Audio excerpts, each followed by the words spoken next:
Order yourself a copy today of my new book, Christmas Past, The Fascinating Stories Behind Our Favorite Holidays Traditions. Available in hardcover and ebook from Lions Press, and as an audiobook from Recorded Books narrated by yours truly. Available at all your favorite online booksellers, and remember, it makes a great gift. Merry Christmas. Merry Christmas. Again. Over reindeer. Rudolph the red-nosed reindeer. A slimy nose. Slimy nose? Slimy nose. Shiny nose. Christmas of 2022 has arrived. Whether you're hearing this on Christmas Day itself or sometime after, let me extend my warmest wishes of the season and my deep thanks for being with the Christmas Past family for another season. Whether you've been listening since the beginning in 2016, just joined us this year, or somewhere in between, I'm glad you're here with us one more time for 2022 as we continue this annual tradition, the 7th year running, where we take a look back at this year's Christmas and review the things that made it what it was. It's a bit about reminiscing and a bit about capturing these things for the record. Because, starting tomorrow, Christmas of 2022 belongs to Christmas Past.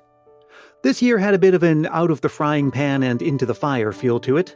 The last 2 Christmases were dampened by the pandemic in so many ways, and just as we turned the corner on much of that, we found ourselves facing inflation in a way we haven't had to deal with in a while, and concerns of a looming recession. Reports came out throughout the season and from across the country about families scaling back on their Christmas spending. USA Today cited a survey from WalletHub that found that 50% of Americans would be buying fewer Christmas gifts due to rising prices. The New York Times quoted the National Christmas Tree Association as saying that natural Christmas trees would cost an average of 10% more this season. Speaking of Christmas trees, it was the 100th anniversary of the National Christmas Tree held on the grounds of President's Park. Calvin Coolidge was the first to oversee its lighting. And since we're on anniversaries, it was 75 Christmases ago this year when the Marine Corps Reserve launched Toys for Tots, and 30 Christmases ago for the debut of that beloved movie, The Muppet Christmas Carol. For new Christmas movies, we had the eagerly anticipated A Christmas Story Christmas, in which Ralphie Parker, all grown up and with a family of his own, had to return to his hometown and provide a classic Christmas for his family after the passing of his dear old man. The streaming services had their usual offerings for comedies and romances, including Netflix's Falling for Christmas starring Lindsay Lohan.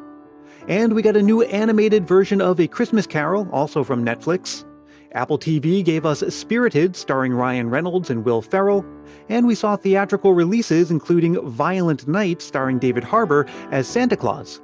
It's a campy action flick where Santa dukes it out with the bad guys. And if you love those G-rated Christmas romances, well, you were in luck with dozens upon dozens of new Christmas fare offering just that from the Hallmark Channel and its many competitors. Hallmark alone served up a whopping 40 new movies, and Hallmark continues to push the boat out by exploring more inclusive casting and storylines and expanding outside its tried-and-true formula. 3 Wise Men and a Baby was a major hit for Hallmark, even though it was radically different from most other movies they offer. Well, that was just a small sampling of what came out this year. It's impossible to cover them all, because according to several sources, more than 170 Christmas movies arrived in 2022. On the music scene, like most years, we had lots of new offerings from familiar artists.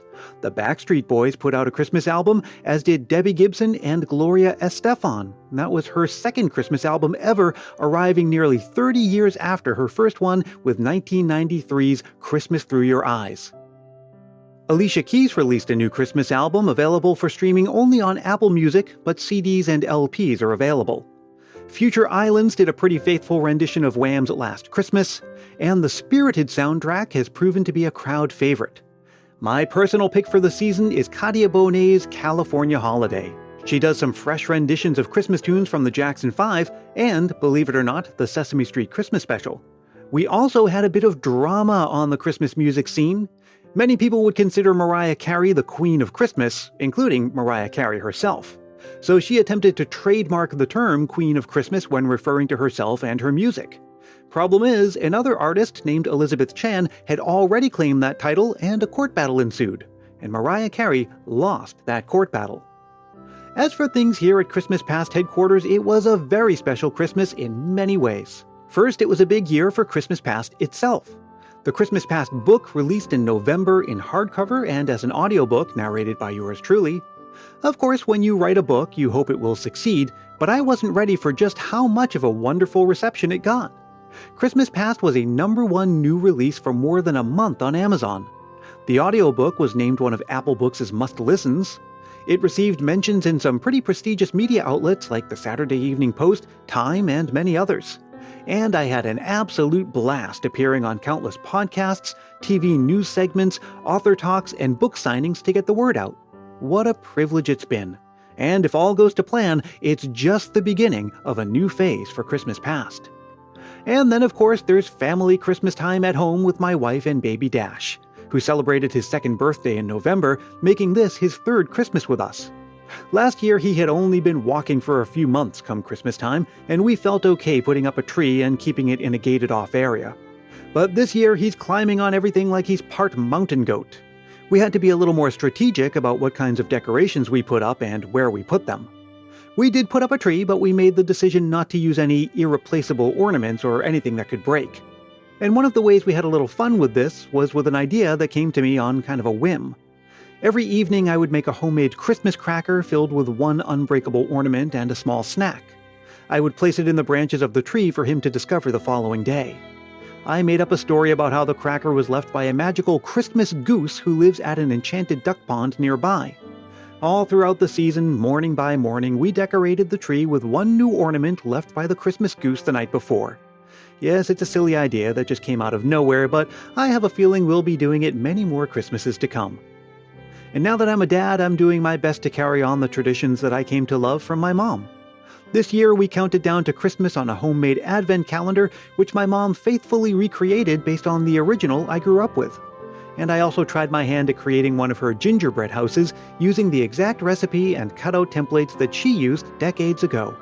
You can see pictures of all of that on my social media.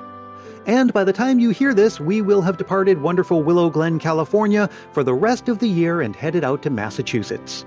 We're looking forward to a good old-fashioned family New England Christmas, and early weather reports sound like there's at least a chance of snow. I'll end this episode as I typically do, with my heartfelt thanks for another wonderful season of Christmas Past. Thank you to everyone who listened throughout the season. Thanks to everyone who told a friend about the show and helped the Christmas Past family to grow. Thanks to everyone who bought a copy of the book, either for themselves or as a gift. Thank you to everyone who shared a Christmas memory. Thanks to everyone who wrote in just to say hi and let me know how their season was going. I always love to hear from you, and let me invite you to reach out any time of year. So all that's left to do now is wish you the compliments of the season and extend my warmest regards.